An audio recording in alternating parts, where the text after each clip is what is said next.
Let's remember there are two things. Point number one, we connect our learning material with an emotion. And point two, we put ourselves in a relaxed state. How do you learn the fastest and most effectively? Nowadays, many people have the problem that they don't have the concentration to focus on a book, to focus on a lecture at university, or in another area where concentration is urgently needed, where what they've learned really needs to stick.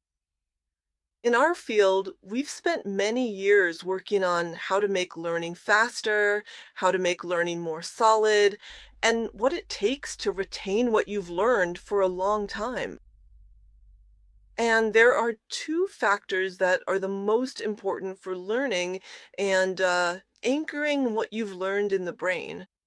One is that we need an emotion.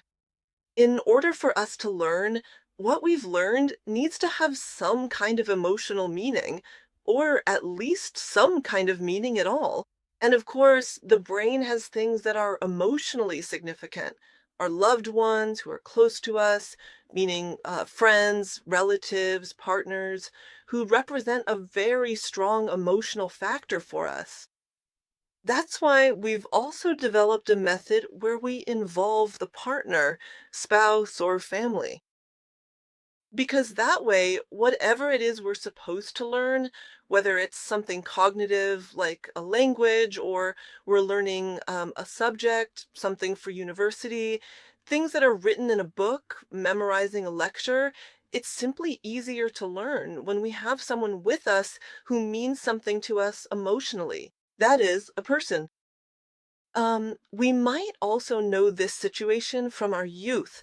When we had a teacher we really liked or a teacher we thought was great, we often got better grades with them than with those we didn't really want to go to. Not because they were necessarily better or worse teachers, but simply because our relationship with that person was different.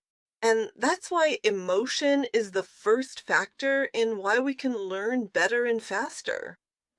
Some people also learn better with music. There are actually kids who play music while doing their homework because it gives them an emotional factor. They associate something with the music, and that's why they can learn better. And there's a second factor. Sometimes this music even has a relaxing effect on them. And that brings us to point number two on how we can improve learning, namely through relaxation. When we are physically and mentally in a state of relaxation, we can concentrate better. We can learn better, and the connections in our brain work more effectively.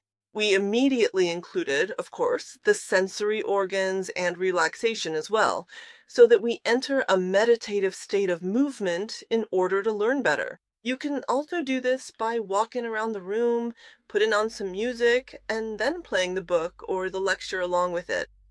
Whatever you need to learn, or memorizing the key points or keywords. In Swedish schools, it's been the case for a long time that there are models where, for example, when children are learning math, they do movement exercises at the same time. Actual workouts, doing strength exercises on the walls, tossing balls to each other, things like that, so that there's a connection between movement and learning. After all, we experience our environment through movement.